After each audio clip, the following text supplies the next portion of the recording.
Hello and welcome to a video field guide to beekeeping. In this episode, I'll be discussing European and American Foulbrood, two pathogens recognized by bee scientists in the early 1900s to kill developing and immature honeybees.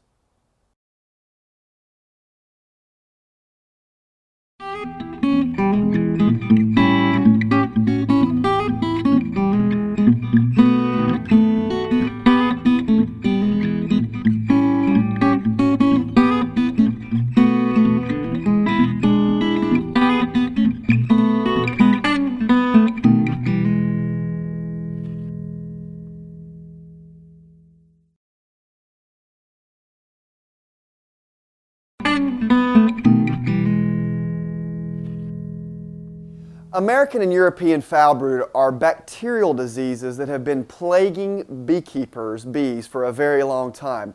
Both bacteria were actually identified in the early 1900s, around 1906.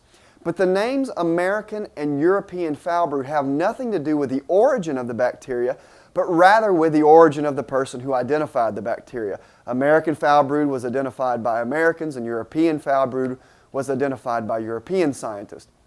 What's important to note about these bacteria is first that they don't affect anything except honeybees, specifically Apis mellifera, or the European races or African races of honeybees. Consequently, both bacteria occur almost everywhere that Apis mellifera is kept around the world. Because of that, both diseases are a worldwide problem for beekeepers.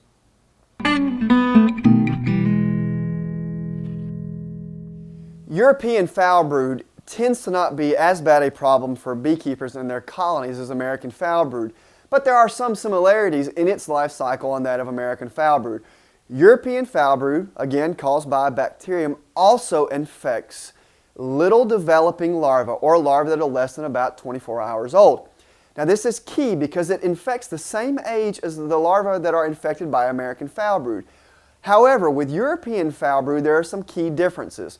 First of all, the bacterium typically kills the developing larva rather than the pupa and prepupa.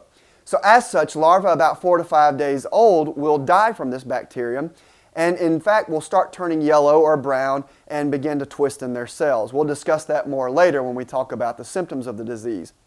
Another key difference between American and European foulbrood, though, is that European foulbrood does not create spores.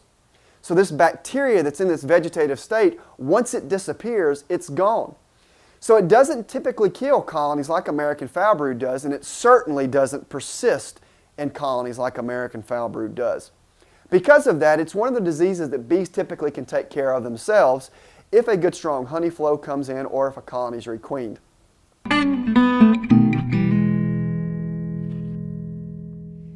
Important to understanding how to control any bee disease or pest is understanding how to recognize when you have that problem. First, we're going to talk about the symptomology associated with European foulbrood, probably because it's the easier of the two to understand.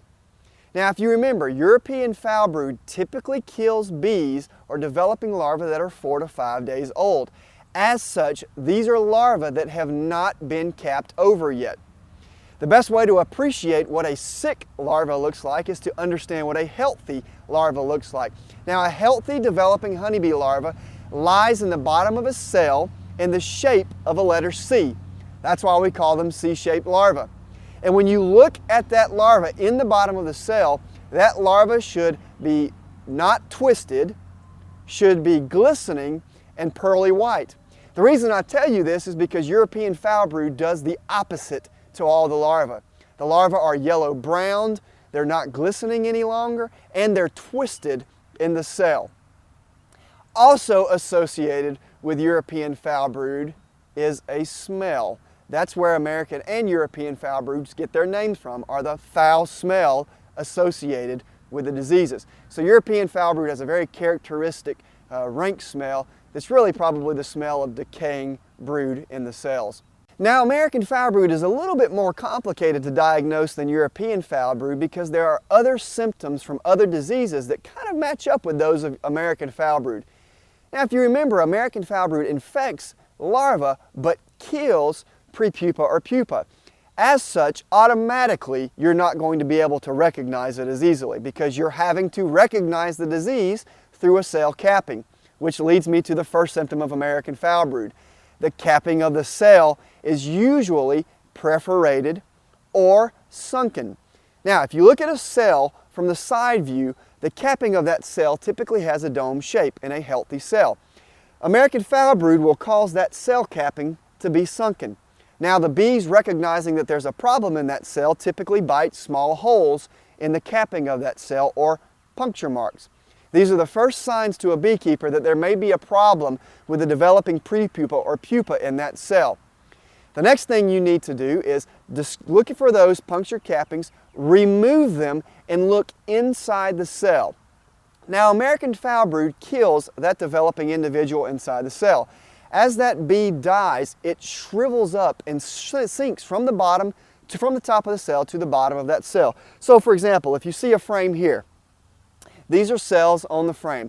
Now, the back of the cell is back there. That's not the bottom of the cell. The bottom of the cell is the curved part like that, this part here. Now, as that bee dies, it shrivels down to the bottom of the cell and forms a hard scale. So this is a characteristic symptom of American Foulbrood, is that scale. You can't see it if you look at the frame face on. Rather, you have to tilt the frame such that you're looking into the bottom of the cell. Not the back of the cell, but the bottom of the cell. And you'll look for those scales. Incidentally, this is a symptom that you can look for in equipment that you purchase from other beekeepers. If you're concerned that you're buying equipment that has American Foulbrood, just look in those cells for the left behind scales. Those scales are simply bees that have been dead for a long time, and the adult bees have been unable to clean them out. Another symptom associated with American Foulbrood is the pupal tongue. Not really the tongue at all, but what happens is that bee dies in that cell and shrivels down away from the top of the cell. It leaves behind part of its anatomy stuck to the top of the cell. It looks like its tongue. Another symptom associated with American Foulbrood is the ropey test. Now, you find one of those punctured cell cappings, you remove the capping, you see the dead bee on the inside. Take a small stick or a piece of straw, stir around that dead bee, and pull it out. If you pull it out and there's a ropiness or a stringiness attached to that stick, then it's likely American Foulbrood. European Foulbrood and other diseases, on the other hand, when you stir the dead bee and pull it out, it doesn't have that ropiness associated with it. And finally, American Foulbrood, of course, as the name implies, like European Foulbrood, also stinks. Now, European Foulbrood and American Foulbrood have different smells, but it's really difficult to tell you how to recognize the difference. It's one of those things that you just have to experience. The good thing about American Foulbrood is that many states have state apiary inspection programs designed specifically to help beekeepers find American Foulbrood. Here today to talk to us about the state program in the state of Florida is Mr. Jerry Hayes, Chief of the Apiary Section of the Florida Department of Agriculture and Consumer Services. As Jamie has just explained to you, there are many pest predators and diseases, especially American Foulbrood, which is so devastating to honeybee colonies, that you should be aware of and that you should control. Not only to be successful beekeepers, but also to stop the spread of these diseases throughout the state of Florida and the rest of the industry. Many, many years ago, the state of Florida, in its wisdom, decided to start an apiary inspection program, realizing how important honeybees were to Florida agriculture and for honey production. This is a key industry. This is a key niche of Florida agriculture, and it wanted to protect that part of agriculture. Because as you know, without honeybees, a third of the food you and I eat every day would disappear. And specifically in Florida, just think of all the fruits, nuts, and vegetables that would disappear. Blueberries, strawberries, some citrus, and all the garden crops. And then think of all the fruits, nuts, and berries that honeybees pollinate by accident that feed Florida wildlife that bring so many people to the state of Florida. The state of Florida has implemented a registration and inspection program. We have 14 inspectors that are assigned to regions in the state of Florida that will partner with you to register you and inspect you so that you can control these devastating pest predators and diseases.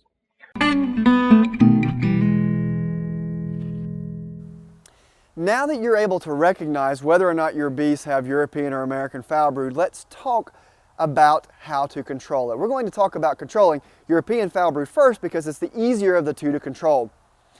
Now, European Foulbrood really can be controlled a couple of ways. First, because it is a bacterium, there are antibiotics that you can put into your colonies to rid the colony of European Foulbrood. And there are some non-chemical ways of controlling European Foulbrood. First, the chemical way. Let's say you find European Foulbrood in your colonies. You can treat with the antibiotics terramycin or Thailand in your colonies. Now, this rids the colony of European Foulbrood, and the reason it does is because the antibiotics kill the vegetative state of the bacteria, which is the only state that exists for European Foulbrood. So you put the antibiotics in and the disease goes away. Now, I typically don't tell people to do this so much because European Foulbrood, being the type of disease it is, tends to clear up on its own.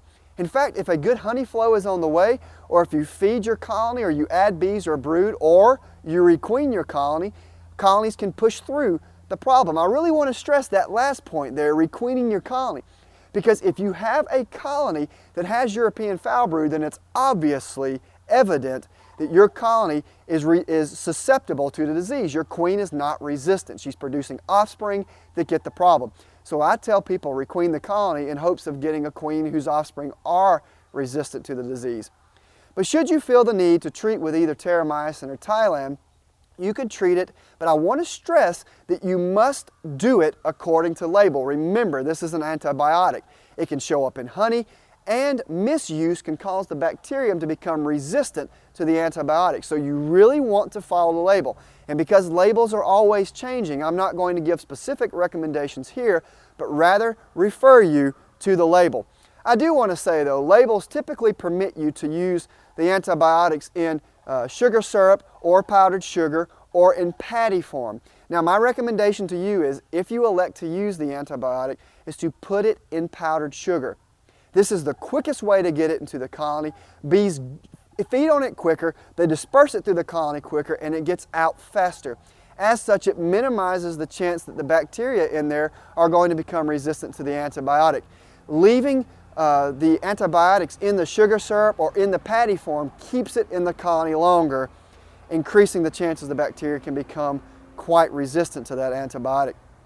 Now, moving on to American Foulbrood, you have the same modes of treatment available to you as you do for European Foulbrood. If you find the disease, you could use the antibiotics, but there is a clear problem with this. Why? The antibiotics kill simply the vegetative state of the bacteria. What's left behind? That's right, the spore. As such, you can have a sick colony, you can put in antibiotics, but the American Foulbrood vegetative state is going to die, but the spore is left behind.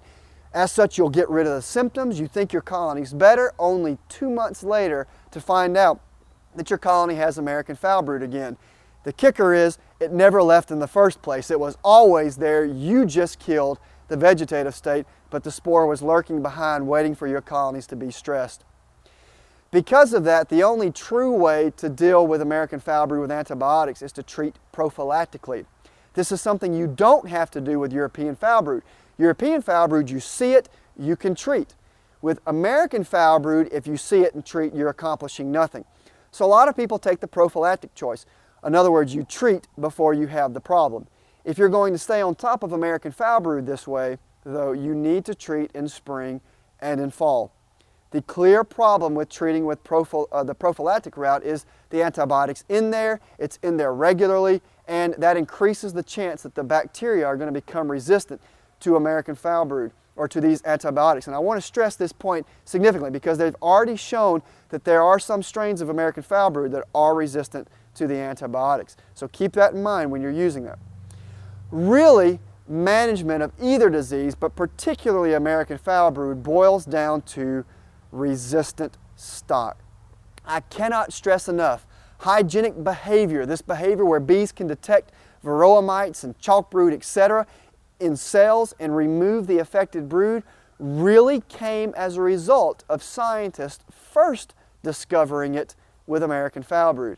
So you can purchase bees that are resistant to American Foulbrood. The queens will produce offspring. The offspring can detect the problems in the cells and remove it. And as such, you can keep the American Foulbrood repressed or suppressed altogether and you never see it. Only when you get a susceptible strain in there is when you notice the problem. Because American Foulbrood is such a significant issue, primarily because of the spore nature of the bacteria, the general recommendation is once you see it in your colonies, there's nothing you can do to rid your colony of American Foulbrood. As such, you have to burn your equipment. We do not recommend taking the bees out, scorching the inside, and putting new bees in because there's no guarantee that you've gotten all the American Foulbrood. Furthermore, if you use the bees in another colony, there's no guarantee that you've gotten rid of all the American Foulbrood.